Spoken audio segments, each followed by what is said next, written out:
ಇವಾಗ ನಮ್ಮ ಪಕ್ಕದಲ್ಲಿ ಕೂತ್ಕೊಂಡಿದ್ದಾರೆ ನಿಮ್ಮ ನೆಚ್ಚಿನ ಪ್ರೀತಿಯ ಸಮೀಕ್ಷಾ ಅವರು. ಸೊ ಸಮೀಕ್ಷಾ ಅವರೇ ಕಾರ್ಯಕ್ರಮಕ್ಕೆ ಸ್ವಾಗತ ಸುಸ್ವಾಗತ ಅಂತ ನೋಡಿ ನಾವೇ ನಿಮಗೆ ಇಂಟ್ರೊಡಕ್ಷನ್ ಕೊಟ್ಬಿಟ್ರಿ. ಮಲೆನಾಡು ಅಂದ ತಕ್ಷಣ ನೀವು ತುಂಬ ಚೆನ್ನಾಗಿ ಅಡುಗೆ ಮಾಡ್ತೀರಾ, ನಿಮ್ಮ ರಾಗುಸ್ ಕಿಚನಲ್ಲಿ ತುಂಬ ಜನರನ್ನು ಕರಿತೀರಾ ಅಂತ ಆದಾಗ ನಂಗೆ ನೆನಪಾಗೋದು ಮಲೆನಾಡು ಮತ್ತು ಪತ್ರೊಡೆ ಅಂತ. ಆಹಾ, ಸೊ ಒಂದು ಚೆನ್ನಾಗಿರೋ ಪತ್ರೊಡೆ ರೆಸಿಪಿ ಹೇಳಿದ್ರೆ ಚೆನ್ನಾಗಿರುತ್ತಪ್ಪ. ಕಡಲೆಬೇಳೆ ಒಂದು ಗ್ಲಾಸು, ಚಿಕ್ಕ ಗ್ಲಾಸು ಅಕ್ಕಿ, ಉದ್ದಿನ ಬೇಳೆ, and you can add any other dals ಬೇಕು ಅಂತಂದರೆ.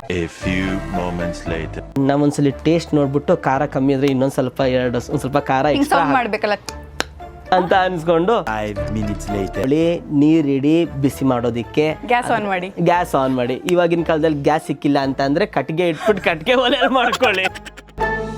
ಅಂದರೆ ನಿಮ್ಮ ಪರ್ಸ್ಪೆಕ್ಟಿವ್ ಇಷ್ಟ ಆಯ್ತು. ಈಗ ತುಂಬ ಅಂದರೆ ಈಗ ಒಂದು 100%ಅಲ್ಲಿ 60% ಜನ ನಾನು ರಿಚ್ ಆಗಬೇಕು, ನಾನು ಶ್ರೀಮಂತ ಆಗಬೇಕು ಅಂತ ಬಯಸ್ತಾರೆ. ಬಟ್ ನೀವು ಹೇಗೆ ಹೇಳ್ತಿದ್ರೆ ನಂಗೆ ಕೆಲಸ ಸಿಗಬೇಕು ಅನ್ನೋದು ಅಲ್ವಾ, ನಂಗೆ ದುಡಿಯೋ ಶಕ್ತಿ ಕೊಡು, ನಂಗೆ ಕೆಲಸ ಕೊಡು, ನಾನು ಮಾಡ್ತೀನಿ, ನಾನು ದುಡಿತೀನಿ ಅನ್ನೋದು. ಹಾಸ್ಪಿಟ್ಲಿಗೆ ಹೋಗಿದ್ದೆ, ಅಲ್ಲಿ ಸಡನ್ನಾಗಿ ಒಬ್ರು ಬಂದರು. ಬಂದ್ಬಿಟ್ಟು ಸರ್ ಬನ್ನಿ ನಮಸ್ತೆ.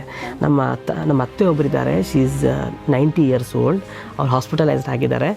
ಒಂದು ಸ್ವಲ್ಪ ಬಂದ್ಬಿಟ್ಟು ಅವ್ರಿಗೆ ನೀವು ಮಾತಾಡಿಸಿ ಹಿಂಗೆ ಪಕ್ಕದಲ್ಲಿ ಹಿಂಗೆ ನನ್ನ ಮುಖ ನೋಡ್ಬಿಟ್ಟು ಅವರು ಆ್ಯಕ್ಟಿವ್ ಆಗಿಬಿಟ್ಟಿದ್ದಾರೆ. ಹಾಸ್ಪಿಟಲ್ ಇದ್ದೇನೆ ಆ್ಯಕ್ಟಿವ್ ಕೈ ಹಿಡ್ಕೊಂಬಿಟ್ಟು ನಾನು ನೋಡ್ತೀನಪ್ಪ ನಿನ್ನನ್ನು ಹಾಗೆ ಅಂತ ಹೇಳಿ ನೀವು ರಿಚ್ ಅಂತ ಹೇಳಿದ್ರಿ ಗೊತ್ತಾ, ಆ ಟೈಮಲ್ಲಿ ಕಲಾವಿದನಾಗಿದ್ದಕ್ಕೆ ಸಾರ್ಥಕ ಅಂತ ಅನ್ನಿಸ್ತು.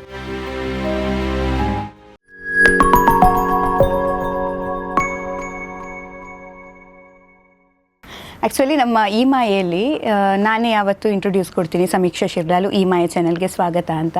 ಬಟ್ ನಂಗೊಂದು ಡ್ರೀಮ್ ಇತ್ತು, ಒಂದು ಉಮಾಶ್ರೀ ಮೇಡಮ್ ಬಂದು ಇಂಟ್ರೊಡಕ್ಷನ್ ಕೊಟ್ಟರೆ ಹೇಗಿರುತ್ತೆ ಅಂತ ಈ ಮಾಯೆ ಚಾನಲ್ಗೆ. ಸೊ ಅವ್ರು ಬರಬಹುದಾ? ಸಡನ್ನಾಗಿ ಬರೋದು ಅವ್ರು ಕಷ್ಟ ಆಗುತ್ತಲ್ವಾ, ಸ್ವಲ್ಪ ಯೋಚನೆ ಮಾಡಿ ಅವ್ರು ಬಂದರೆ ಚೆನ್ನಾಗಿರುತ್ತೆ ಅಂತ. ಸ್ಟಾರ್ಟಿಂಗ್ ಬೇಡ ಅನ್ಕೊಂತೀನಿ, ನಂಗೆ ಯಾಕೋ ಫೀಲಿಂಗ್ ದಟ್ ಸ್ಟಾರ್ಟಿಂಗೇ ಬೇಡ, ಸ್ವಲ್ಪ ಅವ್ರನ್ನ ಸ್ಪೆಷಲ್ ಆಗಿ ಕರ್ಸೋಣ.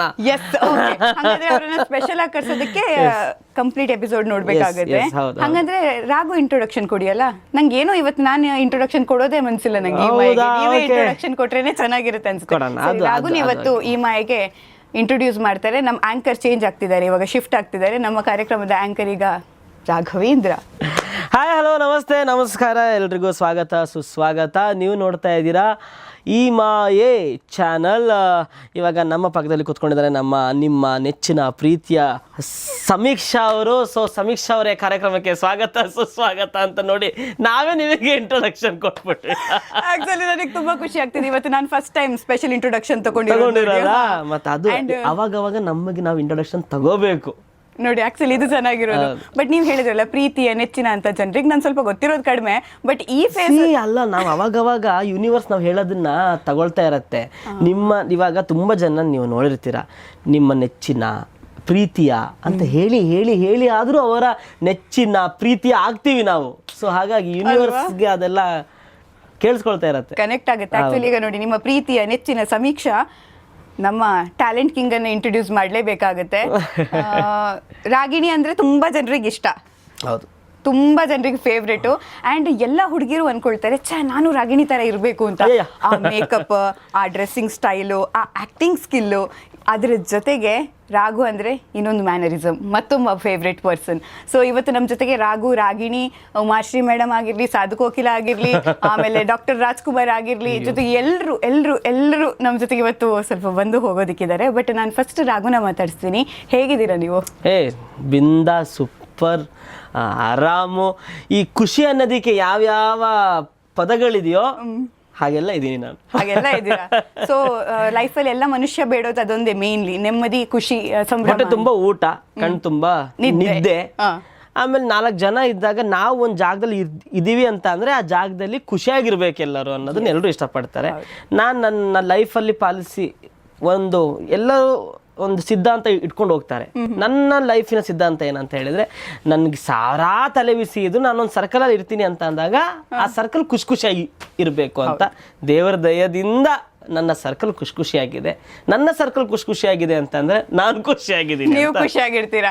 ಆ್ಯಕ್ಚುಲಿ ಅದು ಇಂಪಾರ್ಟೆಂಟ್ ಆಗುತ್ತಲ್ಲ, ನಮ್ಮ ಸರ್ಕಲ್ ಖುಷಿಯಾಗಿದೆ ಅಂತ ನಾವು ಖುಷಿಯಾಗಿರ್ತೀವಿ. ನಾವು ಖುಷಿಯಾಗಿ ಅಂದರೆ ಪಾಸಿಟಿವ್ ಹೆಂಗೆ ಸ್ಪ್ರೆಡ್ ಆಗುತ್ತೆ ಪಾಸಿಟಿವಿಟಿ ಅನ್ನೋದು. ಎಸ್, ಬಟ್ ನನಗೆ ತುಂಬ ಕ್ಯೂರಿಯಸ್ ಇರೋದು, ನಾನು ಯಾವತ್ತು ಮೇಕಪ್ ಮಾಡುವಾಗ ಅಥವಾ ಮೇಕಪ್ ಮಾಡೋ ಕೂತಾಗ ನನಗೆ ಯಾವತ್ತು ಯಾವ ಮೇಕಪ್ ಹಾಕಬೇಕು, ಹೆಂಗೆ ಹಾಕಬೇಕು, ಕಲರ್ ಕಾಂಬಿನೇಷನ್ ಹೆಂಗೆ ಮಾಡಬೇಕು. ಆಮೇಲೆ ನಂದು ಈಗ ತುಂಬ ಬ್ಯೂಟಿ ಪ್ರಾಡಕ್ಟ್ಸ್ ಎಲ್ಲ ಬರುತ್ತೆ ಹುಡುಗಿರಿಗೆ, ತುಂಬ ಸಾಫ್ಟ್ ಸ್ಕಿನ್ ಇದ್ದವರಿಗೆ, ತುಂಬ ಮೈಲ್ಡ್ ಫೇಸ್ ವಾಶಸ್ ಅದೆಲ್ಲ ಬರುತ್ತೆ. ನನಗೆ ಬೇಕಾದರೆ ಪೇಸ್ಟ್ ಹಾಕಿ ಉಜ್ಜಿದ್ರು ಏನೂ ಆಗಲ್ಲ ನನ್ನ ಸ್ಕಿನ್ನಿಗೆ, ಅಂಥ ಸ್ಕಿನ್ ನನ್ನ ರಫ್ ಸ್ಕಿನ್. ಸೊ ನಿಮ್ಗೆ ಅದು ಸೂಟ್ ಆಗ್ಬೋದು ಮೇ ಬಿ. ನಂಗೆ ಹೇಳಿ, ಈ ಹುಡುಗಿರಿಗೆ ಒಂದು ಮೇಕಪ್ ಟಿಪ್ಸ್ ಕೊಡೋದಾದರೆ, ಸ್ಕಿನ್ಗೆ ಏನಾದರೂ ಟಿಪ್ಸ್ ಕೊಡೋದಾದ್ರೆ ಇದರಿಂದನೇ ಸ್ಟಾರ್ಟ್ ಮಾಡೋಣ ನಾವು. ಸ್ಟಾರ್ಟ್ ಮಾಡೋಣ. ನಾನು ಇದೇ ಸೋಪ್ನ ಇದು ಏನು ಯೂಸ್ ಮಾಡಿ ಕಡಲೆ ಹಿಟ್ಟೆ ಹಚ್ಚಿ ಹಾಗೆ ಅಂತ ನಾನು ಹೇಳಲ್ಲ. ನೀರು ತುಂಬ ಕುಡೀರಿ. ಬಿಕಾಸ್ ನನ್ನ ಮುಖನೂ ಒಂದು ಟೈಮಲ್ಲಿ ಹದಗೆಟ್ಟು ಹೋಗಿತ್ತು, ಅಂದರೆ ಇವಾಗ ತುಂಬ ಸಖತ್ತಾಗಿದೆ ಅಂತ ಅಲ್ಲ, ಒಂದು ಟೈಮಲ್ಲಿ ತೀರಾ ಹಾಳಾಗಿ ಹೋಗಿತ್ತು ನನಗೆ. ಆ ಟೈಮಲ್ಲಿ ನಾನು ಯೂಸ್ ಮಾಡಿದ್ದು ಒಂದೇ ಟ್ರಿಕ್ ಅಂದರೆ ನೀರು. ಓಕೆ, ತುಂಬ ಅಂದರೆ ತುಂಬ ನೀರಂದರೆ ಹೇಳಿದ್ದಾರೆ ಅಂತ ಹೇಳ್ಬಿಟ್ಟು ಸಂಜೆ ತನಕ ಅದನ್ನೇ ಮಾಡೋದು ಅಲ್ಲ. ನೀರು ಎಷ್ಟು ಕುಡಿಬೇಕು ಅಷ್ಟು ಕುಡಿಲೇಬೇಕು. ಅಷ್ಟು ಕುಡಿದಾಗ ನಮಗೆ ನಮ್ಮ ಸ್ವೆಟ್ ಮುಖಾಂತರ ಎಲ್ಲ ಹೋಗಬೇಕು, ಆವಾಗ ಸ್ಕಿನ್ ಚೆನ್ನಾಗಿರುತ್ತೆ. ಆ್ಯಂಡ್ ಮೇಕಪ್ ಅಂತ ಬಂದಾಗ ಈಗ ಯಾವುದೋ ಆಫರಲ್ಲಿದೆ, ತುಂಬ ಕಮ್ಮಿಯಲ್ಲಿದೆ ಅಂತ ಹೇಳಿ ದಯವಿಟ್ಟು ಚಿಕ್ಕ ಚಿಕ್ಕ ಮೇಕಪ್ ಕಂಪನಿಗಳದ್ದು ಪ್ರಾಡಕ್ಟ್ನ ಯೂಸ್ ಮಾಡಬೇಡಿ. ಸ್ವಲ್ಪ ಎಕ್ಸ್ಪೆನ್ಸಿವ್ ಆದರೂ ತೊಂದರೆ ಇಲ್ಲ. ಯಾಕಂತ ಹೇಳಿದರೆ ನಿಮ್ಮ ದೇಹದಲ್ಲಿ ನೀವು ತೋರಿಸ್ಬೇಕಾಗಿರೋದು ಪೀಪಲ್ಗೆ ಮುಖ ಮಾತ್ರ, ಅದೇ ಚೆನ್ನಾಗಿರಬೇಕು ಅಲ್ವಾ? ಸೊ ಹಾಗಾಗಿ ನೀವು ಮೈಗೆ ಯಾವುದಾದ್ರೂ ಒಂದು ಸೋಪ್ ಹಚ್ಕೊಳ್ಳಿ, ಅಟ್ಲೀಸ್ಟ್ ಕಡಲೆ ಹಿಟ್ಟಲ್ಲಾದರೂ ಮೈಗೆ ಸ್ಕ್ರಬ್ ಮಾಡ್ಕೊಳ್ಳಿ. ಫೇಸ್ ಅಂತ ಬಂದಾಗ ಒಂದು ಒಳ್ಳೆ ಕಂಪ್ನಿ, ಒಂದು 10 ರೂಪಾಯಿ ಜಾಸ್ತಿ, ಒಂದು 100 ರೂಪೀಸ್ ಜಾಸ್ತಿ ಆದರೂ ತೊಂದರೆ ಇಲ್ಲ. ಒಂದು ಒಳ್ಳೆ ಕಂಪ್ನಿ, ಇಂಥದ್ದೇ ಕಂಪ್ನಿ ಅಂತ ನಾನು ಹೇಳೋಕ್ಕೋಗಲ್ಲ, ಒಂದು ಒಳ್ಳೆ ಕಂಪ್ನಿ. ಯಾಕಂದರೆ ಅದರಲ್ಲಿ ಮೆಡಿಕಲಿ ಒಂದಿಷ್ಟು ಸರ್ಟಿಫೈಡ್ ಕೆಲವೊಂದು ಕಂಪ್ನಿಗಳು ಇದ್ದೇ ಇರುತ್ತೆ. ಅವು ಅಂಥ ಮೇಕಪ್ ಪ್ರಾಡಕ್ಟ್ಸ್ಗಳನ್ನ ಯೂಸ್ ಮಾಡಿ. ತುಂಬ ಜನ ಹೇಳ್ಬೋದು ಎಕ್ಸ್ಪೆನ್ಸಿವ್ ಯಾಕೆ ಯೂಸ್ ಮಾಡಿ, ನಾವು ಚೆನ್ನಾಗಿದ್ರೆ ಎಲ್ಲರೂ ಚೆನ್ನಾಗಿರ್ತಾರೆ. ಸ್ವಲ್ಪ ಎಕ್ಸ್ಪೆನ್ಸಿವ್ ಆದರೂ ತೊಂದರೆ ಇಲ್ಲ. ಒಳ್ಳೊಳ್ಳೆ ಮೇಕಪ್ನ ಯೂಸ್ ಮಾಡಿ, ಖುಷಿಯಾಗಿರಿ. ಮೇನ್ ಮುಖದಲ್ಲಿ ಯಾವಾಗಲೂ ನಗು ಇರಲಿ. ನಗು ಇದ್ದರೆ ಮೇಕಪ್ ಅವಶ್ಯಕತೆನೇ ಇಲ್ಲ. 100% ನಗು ಇದ್ರೆ ಮೇಕಪ್ ಅವಶ್ಯಕತೆ ಇಲ್ಲ. ಬಟ್ ಅದೇ ಹೇಳೋದು, ಸ್ವಲ್ಪ ನಮ್ಮ ಸ್ಕಿನ್ನಿಗೆ ಹೇಗೆ ಬೇಕು, ನಮ್ಮ ಮೇಲೆ ಸ್ವಲ್ಪ ಇನ್ವೆಸ್ಟ್ ಮಾಡಬೇಕು ಅಂತ ನೀವು ಹೇಳೋದು. ನೀವು ಯಾವಾಗ ಸ್ಟಾರ್ಟ್ ಮಾಡಿದ್ರಿ ನಿಮ್ಮ ಮೇಲೆ ಇನ್ವೆಸ್ಟ್ ಮಾಡೋದಕ್ಕೆ? ಯಾಕಂದರೆ ಈಗ ಫಸ್ಟ್ ಸ್ಟೇಜ್, ನೀವು ದುಡಿಯೋಕ್ಕೆ ಬರ್ತೀರಾ ಅನ್ನೋ ಫಸ್ಟ್ ಸ್ಟೇಜಲ್ಲಿ ನಾನು ಖರ್ಚು ಮಾಡಬಾರ್ದು, ನನಗೆ ಅದು ಇಲ್ಲವೇ. ನನಗೆ ಫಸ್ಟ್ ಸ್ಟೇಜಲ್ಲೂ ಇಲ್ಲ, ಮಧ್ಯ ಸ್ಟೇಜಲ್ಲೂ ಇಲ್ಲ, ಈಗಿನ ಸ್ಟೇಜಲ್ಲೂ ಇಲ್ಲ, ಮುಂದಿನ ಸ್ಟೇಜಲ್ಲೂ ಗೊತ್ತಿಲ್ಲ. ನಾನು ನಿಜವಾಗ್ಲೂ ಜೇಬಲ್ಲಿ ನೋಡ್ತೀನಿ, ಜೇಬಲ್ಲಿ 100 ರೂಪಾಯಿ ಇದೆಯಾ, 90 ರೂಪಾಯಿ ಖರ್ಚು ಮಾಡ್ತೀನಿ. 10 ರೂಪಾಯಿ ಆದರೂ ಬೇಕಾಗತ್ತೆ ತಾನೇ, 10 ರೂಪಾಯಿ ಇಟ್ಕೊಂಡಿರ್ತೀನಿ. ಯಾವುದೋ ಒಂದು ಟೈಮಲ್ಲಿ 10 ರೂಪಾಯಿನೂ ಖರ್ಚು ಮಾಡೋ ಪರಿಸ್ಥಿತಿ ಬಂತು ಅಂದರೆ ತಲೆ ಹಿಂದೆ ಮುಂದೆ ಯೋಚನೆ ಮಾಡಲ್ಲ, ಖರ್ಚು ಮಾಡಿರ್ತೀನಿ. ಅದೇನೋ ಒಂದು ಕಾನ್ಫಿಡೆಂಟ್ ನನಗೆ. ಯಾಕಂತ ಹೇಳಿದರೆ ನಾ ಇನ್ನೊಬ್ರಿಗೆ ಅನ್ಯಾಯ ಮಾಡಿಲ್ಲ, ಇನ್ನೊಬ್ರಿಗೆ ಕೆಟ್ಟದ್ದು ಮಾಡಿಲ್ಲ, ಯಾರು ತಲೆನೂ ಒಡೆದಿಲ್ಲ. ಸೊ ಹಂಗಾಗಿ ನನಗೆ ಕೆಟ್ಟದ್ದು ಆಗಲ್ಲ. ಹೌದು, ಓಕೆನಾ? ಸೊ ನಾನು ಈಗೇನೋ ಖರ್ಚು ಮಾಡ್ತಿದ್ದೀನಿ ಅಂತಂದರೆ ನನ್ನ ಖುಷಿ. ಇವಾಗ ನನ್ನ ಹತ್ರ ಅದೇ ಫಾರ್ ಎಕ್ಸಾಂಪಲ್ 40 ರೂಪಾಯಿ ಇದೆ ಅಂತ ಅಂದ್ಕೊಳ್ಳಿ, ಪಾನಿಪುರಿ ತಿನ್ಬೇಕಂತ ನಿಮಗೆ ಭಾಳ ಆಸೆ ಆಗುತ್ತೆ. ಪಾನಿಪುರಿ 30 ರೂಪಾಯಿ ಪಾನಿಪುರಿ ಅಂತಾರೆ. ಸೊ ತಿನ್ಬಿಡಿ, ಓಕೆ, ತಿನ್ಬಿಡಿ. ನಿಮಗೆ ನಾನು ಹೇಳೋದು ಹಾಗೆ, ನನ್ನ policy. So we never know ಇವಾಗ ಏನಾಗುತ್ತೆ, 5 ನಿಮಿಷ ಆದಮೇಲೆ ಏನಾಗುತ್ತೆ, ನೆಕ್ಸ್ಟ್ ಸೆಕೆಂಡ್ ಏನಾಗುತ್ತೆ ಅಂತ ನಮಗೆ ಯಾರಿಗೂ ಗೊತ್ತಿಲ್ಲ. ಈ ಸಿಚುಯೇಷನ್ನ ಎಂಜಾಯ್ ಮಾಡಿಕೊಂಡು ಆರಾಮಾಗಿ ಬಿಂದಾಸಾಗಿರಿ. ಯಾರು ಇಡೀ ದೇಶದಲ್ಲಿ ಪ್ರಪಂಚದಲ್ಲಿ ಒಂದು ಹುಳ ಕೂಡ ಉಪವಾಸ ಇಲ್ಲ. ದೇವ್ರು ಎಲ್ಲದಕ್ಕೂ ಏನೋ ಒಂದು ದಾರಿ ಮಾಡಿರ್ತಾನೆ. ಆಮೇಲೆ ನಾವು ಒಂದು ಕೆಲಸನ ಆಯ್ಕೆ ಮಾಡ್ಕೊಂಡಿದ್ದೀವಿ ಅಂತ ಅಂದರೆ ಈ ಕೆಲಸ ನಮಗೆ ಸಿಕ್ಕಿಲ್ಲ, ಅಯ್ಯೋ ಏನು ಮಾಡೋದು ಅಂತ ದಯವಿಟ್ಟು ಯೋಚನೆ ಮಾಡಬೇಡಿ. ಎಲ್ಲ ಕೆಲಸ ಮಾಡೋದಕ್ಕೂ ರೆಡಿಯಾಗಿರಿ. ಜೀವನ ನಮಗೆ ಎಂಡ್ ಆಫ್ ದ ಡೇ ಏನು ಬೇಕು? ಊಟ ಬೇಕು, ಇರೋದಕ್ಕೆ ಒಂದು ಜಾಗ ಬೇಕು. ಯಾವ ಕೆಲಸ ಮಾಡಿದರೆ ಏನು, ಅನ್ಯಾಯದ ಹಾದಿಲಿ ಹೋಗದೆ ಒಳ್ಳೆ ಕೆಲಸಗಳು ನೀವು ಯಾವುದೇ ಮಾಡಿ, ನಾನು ಅದನ್ನು ಒಪ್ತೀನಿ. ಇವಾಗ ರಾಘವೇಂದ್ರ ಕಲೆನ ಹಿಂದೆ ನಾನು ಹೋಗಿದ್ದೀನಿ, ಕಲೆಯ ಆರಾಧಕ ನಾನು. ಸೊ ಹಾಗಾಗಿ ನನಗೆ ಆ್ಯಕ್ಟಿಂಗ್ ಸಿಕ್ಕಾಪಟ್ಟೆ ಇಷ್ಟ, ಪೇಂಟಿಂಗ್ ಸಿಕ್ಕಾಪಟ್ಟೆ ಇಷ್ಟ. ಈ ಥರ ಎಲ್ಲ ಇಷ್ಟ ಅಂತ ಅಂದಾಗ ನಾನು ಇದನ್ನು ಆಯ್ಕೆ ಮಾಡಿದ್ದೀನಿ. ಓಕೆ, ನಂಗೆ ಇವಾಗ ಟೆಚ್ವುಡ್ ದೇವ್ರ ದಯದಿಂದ ಒಳ್ಳೆ ಕೆಲಸಗಳು ಸಿಗ್ತಾಯಿದೆ, ಕಂಟಿನ್ಯೂಸ್ ಆಗಿ ಸಿಗ್ತಾಯಿದೆ.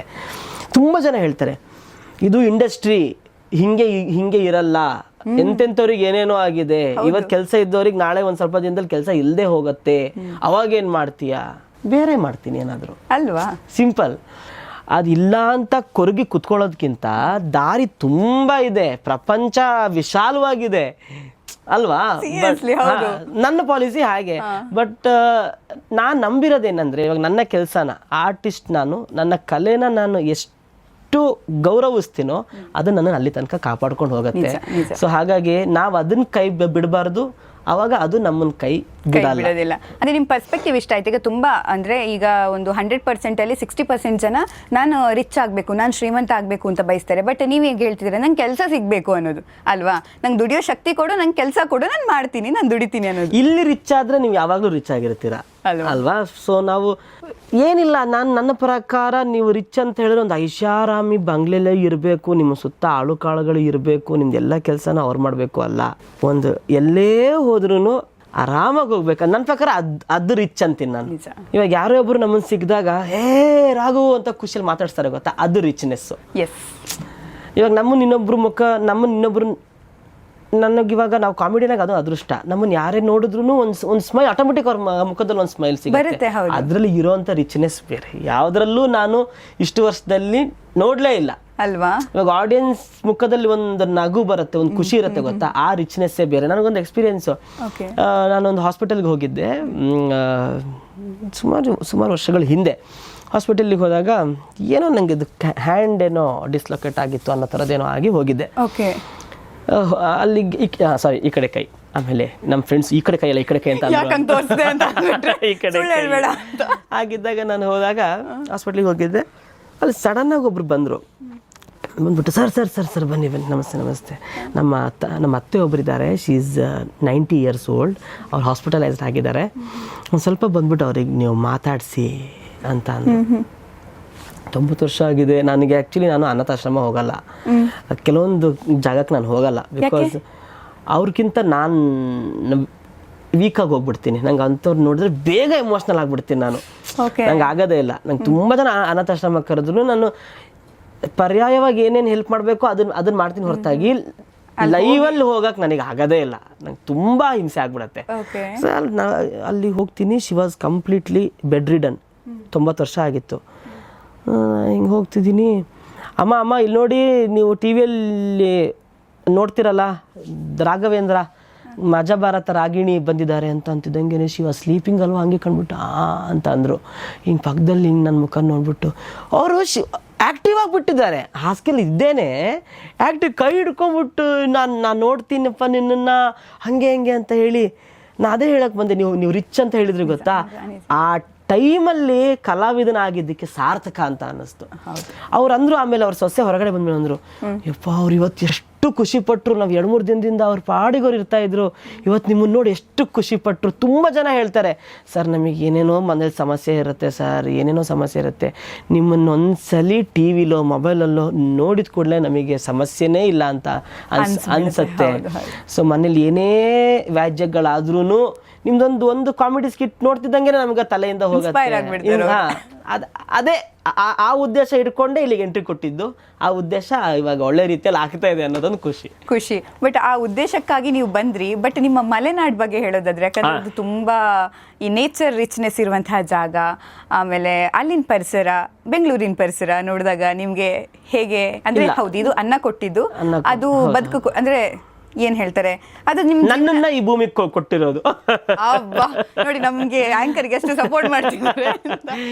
ಬಟ್ ಮಲೆನಾಡು ಅಂದಾಗ ಅದೊಂದು ಡ್ರೀಮಿ ವರ್ಲ್ಡ್, ತುಂಬಾ ಚೆನ್ನಾಗಿರುತ್ತೆ, ತುಂಬಾ ಅದ್ಭುತವಾದಂತ ಜಾಗ. ಅದೇ ಇವಾಗ ರಾಘವೇಂದ್ರ ಮಲೆನಾಡಲ್ಲಿ ಹುಟ್ಟಿರೋದು ನನಗೆ ಎಲ್ಲೋ ಒಂದು ಕಡೆ ಅದು ಅದೃಷ್ಟ ಅಂತ ಅನಿಸುತ್ತೆ ನನಗೆ. ಯಾಕಂತ ಹೇಳಿದ್ರೆ ಫುಲ್ ಹಚ್ಚ ಹಸಿರು, ಯಾವಾಗ ನೋಡಿದ್ರು ಹಚ್ಚ ಹಸಿರು ಇರುತ್ತೆ. ಆಮೇಲೆ ವಿಶಾಲವಾಗಿರ್ತೀವಿ ನಾವಲ್ಲಿ. ಒಂದು ಮನೆ ಅಂತ ಅಂದರೆ ಮನೆ ಸುತ್ತ ಆರಾಮಾಗಿರ್ತೀವಿ. ಅದು ಏನಂದ್ರೆ ಈ ಗಿಡ ನಡೋಕು ಇದಾಗ ಮಾಡೋಕ್ಕೂ ಬಿಡಲ್ಲ, ಇಷ್ಟು ಅಂಗಳ ಬೇಕು, ಇಷ್ಟು ಜಾಗ ಬೇಕು. ನಾಯಿಗಳು, ಬೆಕ್ಕು, ಪಕ್ಷಿಗಳು, ಅಂದರೆ ಅವ್ರು ಯಾವುದೋ ಏರಿಯಾದಲ್ಲಿ ಯಾರೋ ಒಬ್ರು ಇರ್ತಾರೆ, ಪಕ್ಕದ ಏರಿಯಾದಲ್ಲಿ, ಅವರು ಬಂದ್ಬಿಟ್ಟು ಮಾತಾಡ್ಸ್ಕೊಂಡು ಹೋಗ್ತಾರೆ. ಇನ್ಯಾರೋ ಇರ್ತಾರೆ, ಓ ಚೆನ್ನಾಗಿದ್ಯಾ ಅಂತ ಅಲ್ಲಿಂದ ಮಾತಾಡಿಸ್ತಾರೆ. ಫೀಲೇ ಅಲ್ಲ, ಎಲ್ಲ ಊರುಗಳು ಹಂಗೆ ಇರುತ್ತೆ. ನಮ್ಮ ಮಲೆನಾಡು ಏನಿಗೆ ಸ್ಪೆಷಲ್ ಅಂತ ಹೇಳಿದ್ರೆ ಒಂಥರ ಕೋಲ್ಡ್ ಇರುತ್ತೆ, ಯಾವಾಗಲೂ ಎಲ್ಲ ಕಡೆ ಹಸಿರಿರುತ್ತೆ. ಹಸಿರು, ನಿಮಗೆ ಹಸಿರಂದ್ರೇನೆ ಅದೇನೋ ಒಂಥರ ಖುಷಿ ನಿಮಗೆ. ನಮ್ಮ ಮಲೆನಾಡಿನ ಜನ ಆಲ್ಮೋಸ್ಟ್ ಆಲ್ ಎಲ್ಲರೂ ಸ್ವಲ್ಪ ಪಾಸಿಟಿವಿಟಿಯಿಂದ ತುಂಬಿರ್ತಾರೆ. ಯಾಕಂದ್ರೆ ನನ್ನ ಪ್ರಕಾರ ಹಸಿರು ನೋಡಿ ನೋಡಿ ನೋಡಿ ನೋಡಿ ಕರೆಕ್ಟ್. ಅಂದ್ರೆ ಅದ್ರಲ್ಲಿ ಪಾಸಿಟಿವಿಟಿ, ಅದೇ ನಾವು ಹೇಳೋದು ಎನರ್ಜಿ ಹೆಂಗ್ ಕನೆಕ್ಟ್ ಆಗ್ತಾ ಹೋಗುತ್ತೆ ಅಂದ್ರೆ ನೇಚರ್ ನಮ್ಗೆ ತುಂಬಾ ಎನರ್ಜಿ ಕೊಡುತ್ತೆ. ಅಂಡ್ ಇವನ್ ಬೆಂಗಳೂರು ಬಗ್ಗೆ ಹೇಳಿದ್ರಿ, ಬೆಂಗಳೂರು ಒಂಥರ ಪ್ರತಿಯೊಬ್ಬರಿಗೂ ಕೈ ಬೀಸ್ ಬಾಪ ನೀ ಬರ್ತೀಯಾ ಬಾ ಬಾ ಬಾ. ಇವಾಗ ಹೇಗೆ ಒಬ್ಬ ಟೀಚರಿಗೆ 80 ಜನ ಸ್ಟೂಡೆಂಟ್ಸ್ ಇದ್ರೂ ಟೀಚರ್ ಅಂತ ಹೇಳಿದ್ರೆ ಹೇಳಪ್ಪ ಅಂತ ಹೇಗೆ ಒಬ್ಬ ಟೀಚರ್ ಹೇಳ್ತಾರೋ, ಬೆಂಗಳೂರು ನನ್ನ ಪ್ರಕಾರ ಒಂದು ಟೀಚರ್ಗೆ ನಾನು ಹೋಲ್ಸಕ್ಕೆ ಇಷ್ಟಪಡ್ತೀನಿ ಅಲ್ವಾ. ಎಂಥವರೇ ಬಂದ್ರು ಬಾ ಅಂತ ಹೇಳತ್ತೆ. ಬಟ್ ಟೀಚರಿಗೆ ನೀನು ಗೌರವ ಕೊಟ್ರೆ ಒಳ್ಳೆ ಸ್ಟೂಡೆಂಟ್ ಆಗ್ತೀಯ. ವೆರಿ ನೈಸ್ ಅಲ್ವಾ. ಟೀಚರಿಗೆ ಗೌರವ ಕೊಟ್ರೆ ಒಳ್ಳೆ ಸ್ಟೂಡೆಂಟ್ ಆಗ್ತೀಯ. ಟೀಚರ್ನೇ ಆಡ್ಕೊಂಡು ಟೀಚರ್ ಬಗ್ಗೆನೇ ನೆಗೆಟಿವ್ ಆಗಿ ಮಾತಾಡಿದ್ರೆ ಇಡೀ ಸ್ಕೂಲಿಗೆ, ಆ ಕ್ಲಾಸಿಗಲ್ಲ ಇಡೀ ಸ್ಕೂಲಿಗೆ ನೀನು ಕೆಟ್ಟವನಾಗ್ತೀಯ. ಇದು ಬೆಂಗಳೂರು ಮತ್ತು ಇನ್ನೊಬ್ಬ ವ್ಯಕ್ತಿಗೆ ಇರುವಂತಹ ಸಂಬಂಧ ಈ ಥರ ಅನ್ಸುತ್ತೆ ನನಗೆ. ಬೆಂಗಳೂರಿಗೆ ನಾವು ಎಷ್ಟು ರೆಸ್ಪೆಕ್ಟ್ ಕೊಡ್ತೀವೋ ಬೆಂಗಳೂರು ನಮ್ಮನ್ನು ಅಷ್ಟು ಚೆನ್ನಾಗಿ ಅಲ್ಲಿ ತನಕ ತಗೊಂಡು ಹೋಗುತ್ತೆ. ಬೆಂಗಳೂರಿಗೆ ನೀನು ಬಂದು ಇಲ್ಲೇ ಕೆಲಸ ಮಾಡಿ ಇಲ್ಲೇ ಜೀವನ ಕೊಟ್ಕೊಂಡು ಬೆಂಗಳೂರಿಗೆ ಉಗಿದ್ರೆ, ಬೆಂಗಳೂರಿಗೆ ನೆಗೆಟಿವ್ ಆಗಿ ನೀನು ಮಾತಾಡ್ಬಿಟ್ಟೆ ಅಂತಂದರೆ ನಿನಗೆ ಸಮಾಜದಲ್ಲಿ ಎಲ್ಲೂ ಬೆಲೆ ಸಿಗಲ್ಲ. ನಿಜ.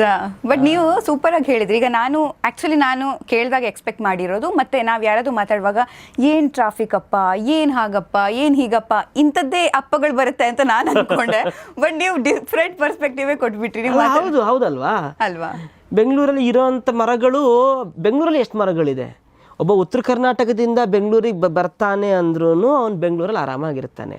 ಊಟಿಯಿಂದ ಕಾಶ್ಮೀರಿಂದ ಬೆಂಗಳೂರಿಗೆ ಬರ್ತಾನೆ ಅಂತ ಅಂದ್ರೂ ಅವನು ಇಲ್ಲಿ ಆರಾಮಾಗಿರ್ತಾನೆ. ಆ್ಯಂಡ್ ಯಾವುದೇ ಭಾಗ, ಈ ಕಡೆ ದಕ್ಷಿಣ ಕನ್ನಡದವರು ಈ ಕಡೆ ಬಂದ್ರೂ ಆರಾಮಾಗಿರ್ತಾರೆ. ಯಾವ ಭಾಗದಿಂದ ಬೆಂಗಳೂರಿಗೆ ಬಂದ್ರೂ ಬೆಂಗಳೂರಲ್ಲಿ ಆರಾಮಾಗಿರ್ತಾರೆ. ಯಾಕಂತ ಹೇಳಿದ್ರೆ ಒಂಥರ ಮಾಡ್ರೇಟ್ ಕ್ಲೈಮೇಟ್ ಇರೋವಂತಹ ಜಾಗ, ಎಲ್ಲರಿಗೂ ಅಡ್ಜಸ್ಟ್ ಆಗೋವಂಥ ಜಾಗ. ದಯವಿಟ್ಟು ಎಲ್ಲರೂ ಬೆಂಗಳೂರನ್ನ ಅಡ್ಜಸ್ಟ್ ಮಾಡ್ಕೊಳ್ಳಿ. ಯಾಕಂತ ಹೇಳಿದರೆ ನೀವೇ ಈಗ ನಿಮ್ಮ ಮನೆಗೆ 2 ಮಕ್ಕಳು ಅಂತ ಹೇಳ್ತಾರೆ. ನೀವು ಇವಾಗ ನಿಮ್ಮ ಜಾಯಿಂಟ್ ಫ್ಯಾಮಿಲಿ 150 ಜನ ಮಕ್ಕಳು ಆದಾಗ ನಿಮ್ಮ ಮನೆಯಲ್ಲಿ ನಾನು ಹೇಳೋದು, ಏನು ಎಲ್ಲರೂ ಹೊಡೆದಾಕ್ಬಿಡ್ತೀರಾ, ನಮ್ಮ ಮನೇಲಿ ಜಾಗ ಎಲ್ಲ ಹೊಡೆದಾಕ್ಬಿಡ್ತೀರಾ, ಅಡ್ಜಸ್ಟ್ ಮಾಡ್ಕೋತೀರಾ ತಾನೇ.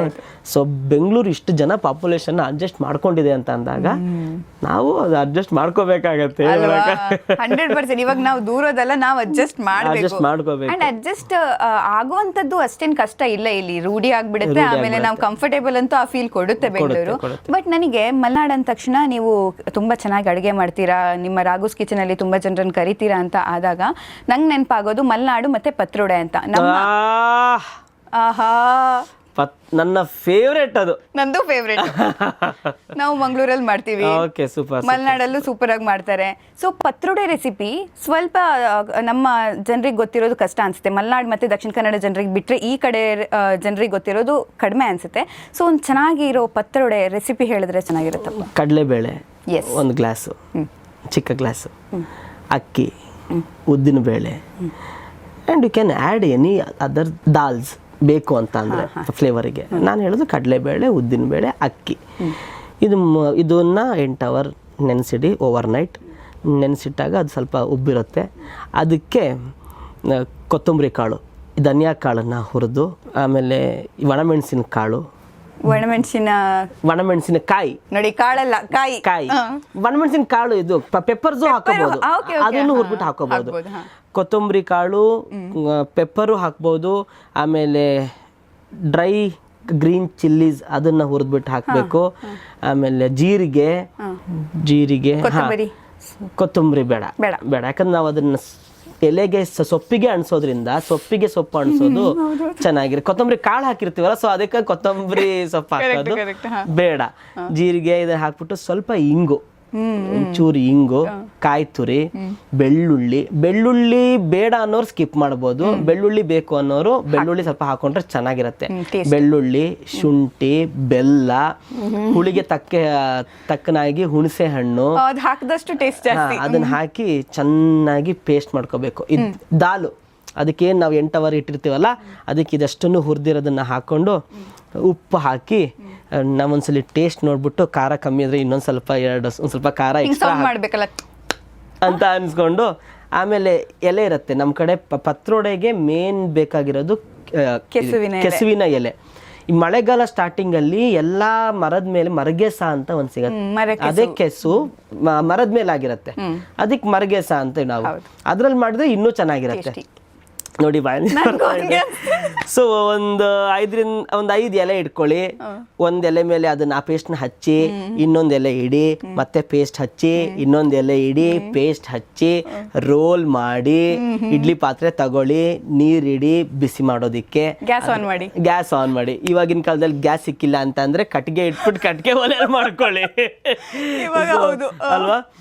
ನೀರ್ ಇಟ್ಕೊಳ್ಳಿ, ನೀರ್ ಬಿಸಿ ಆಗ್ತದಂಗೆ ಒಂದು ಪ್ಲೇಟ್ ಇಡಿ. ಈ ಥರದ್ದು ಪತ್ರೊಡೆ ರೋಲ್ಸ್ಗಳನ್ನ ನೀವೇನು ಮಾಡಿದ್ದೀರೋ ಅದನ್ನೆಲ್ಲ ರೋಲ್ಸ್ಗಳನ್ನು ಅದ್ರ ಮೇಲೆ ಇಟ್ಬಿಟ್ಟು ಒಂದು ಸ್ವಲ್ಪ ಸ್ಟೀಮ್ ಮಾಡಿ ಚೆನ್ನಾಗಿ ಬೇಯಲಿ. ಅದು ಬೆಂದಾದ್ಮೇಲೆ ತೆಗೀರಿ ಪತ್ರೊಡೆನ. ನಿಮಗೆ ಯಾವಾಗ ಬೇಕು ಅದನ್ನು ತೆಗ್ದಿರೋ ಪತ್ರೊಡೆನ ಫ್ರಿಜ್ಜಲ್ಲಿ ಇಟ್ಬಿಡಿ. ನಿಮಗೆ ಯಾವಾಗ ಬೇಕು ಟೀ ಮಾಡ್ಕೊಳ್ಳಿ, ಪತ್ರೊಡೆನ ಸ್ಲೈಸ್ ಮಾಡಿ ಕೊಬ್ಬರಿ ಎಣ್ಣೆಯಲ್ಲಿ ಹುರಿರಿ, ತಿಂತಾನೇ ಇರಿ. ಹೌದು, ತಿಂತಾನೇ ಇರಿ. ಅದು ಬಿಡಿ, ಟೇಸ್ಟ್ ಕಂಪ್ಲೀಟ್ ಆಗಿ ಹೇಳಿದ್ನಾ, ಫುಲ್ ಪ್ರೊಸೆಸ್ ಹೇಳಿದ್ನಾ. ಅದು ಇವಾಗಾದ್ರೂ ನೀವು ನಂಬ್ತೀರಾ ನಾನು ರಾಘೋಸ್ ಕಿಚನ್ ಇಟ್ಕೊಂಡಿದ್ದಕ್ಕೆ? ನಾನು ಯಾಕಂದ್ರೆ ಪತ್ರೊಡೆ ಅಂದ ತಕ್ಷಣ ನಾನು ನಿಮ್ಮ ರಾಘೋಸ್ ಕಿಚನ್ ಸ್ಕ್ರೋಲ್ ಮಾಡ್ತಿದ್ದಾಗ ಪತ್ರೊಡೆ ಕಾಣಿಸ್ತು. ವಾವ್, ಪತ್ರೊಡೆ ಅದು ಫೇವ್ರೇಟು, ಬಟ್ ತುಂಬಾ ಜನರಿಗೆ ಗೊತ್ತಿಲ್ಲ ಅನ್ನೋದು ನನಗೆ. ಬಟ್ ಅದಕ್ಕೆ ಈ ತರ ಸ್ವಲ್ಪ ಈ ರಸ ಎಲ್ಲ ಹಾಕು ಮಾಡ್ತಾರೆ, 2 ವೆರೈಟಿಲೂ ಮಾಡ್ತಾರೆ. ಪತ್ರೊಡೆಯಲ್ಲಿ ಏನ್ ಗೊತ್ತಾ, ಇನ್ನೊಂದ್ ತರ ಅದು ಸಾಂಬಾರಿಗೆ ಹಾಕಿ ತರನು ಪತ್ರೊಡೆ ಮಾಡ್ತಾರೆ. ಇನ್ನೊಂದು ಇವಾಗ ನಾನು ಇದನ್ನ ಫ್ರೈ ಅಂತ ಹೇಳಿದೆ, ಇನ್ನೊಂದು ಹಂಗೆ ಎಲ್ಲ ಪುಡಿ ಪುಡಿ ಪುಡಿ ಪುಡಿ ಪತ್ರೊಡೆನು ಮಾಡ್ತಾರೆ. ಬಟ್ ನನ್ನ ಫೇವ್ರೇಟ್ ಬಂದು ಇದು. ಆಕ್ಚುಲಿ ಇದು ಚೆನ್ನಾಗಿರುತ್ತೆ ತುಂಬಾ. ಅಂದ್ರೆ ಯಾವ ನಾನ್ ವೆಜ್ ಬೇಡ, ಬೇರೆ ಯಾವ ಡಿಶು ಬೇಡ. ಬಟ್ ಈಗ ನನ್ಗೆ ಅನ್ಸುತ್ತೆ ನಮ್ಮ ಆಡಿಯನ್ಸ್ ಪಕ್ಕ ಪತ್ರೊಡೆ ಟ್ರೈ ಮಾಡೇ ಮಾಡ್ತಾರೆ. ಮಸ್ಟ್ ಅಂಡ್ ಶುಡ್ ಮಾಡಿ, ಮಿಕ್ಕಿದ್ದೆಲ್ಲದನ್ನು ಬಿಟ್ಬಿಡ್ತೀರಾ, ನೀವು ಪತ್ರೊಡೆಗೆ ಅಡಿಕ್ಟ್ ಆಗ್ಬಿಡ್ತೀರಾ. ಸೊ ಹೊಸ ಡಿಶ್ ಅಲ್ಲ, ಬಟ್ ಆದ್ರೂ ಸ್ವಲ್ಪ ಯುನೀಕ್ ಅನ್ಸುತ್ತೆ ಎಲ್ರಿಗೂ ಕೇಳುವಾಗ, ಪತ್ರೊಡೆ ಅಂತ ಕೇಳುವಾಗ. ಎಸ್, ಪತ್ರೊಡೆ ಅಂತೂ ತುಂಬಾ ಚೆನ್ನಾಗಿತ್ತು, ತಿಂದಷ್ಟೇ ತಿಂದಂಗೆ ಅನ್ನಿಸ್ತು ಆಕ್ಚುಲಿ. ಹೌದು ಹೌದು ಹೌದು, ಯಾಕಂದ್ರೆ ನಮ್ಗೆ ಆ ಟೇಸ್ಟ್ ಗೊತ್ತಿದೆಯಲ್ಲ, ನಿಮ್ಗೆ ಆ ಫೀಲ್ ಬಂದ್ಬಿಡುತ್ತೆ.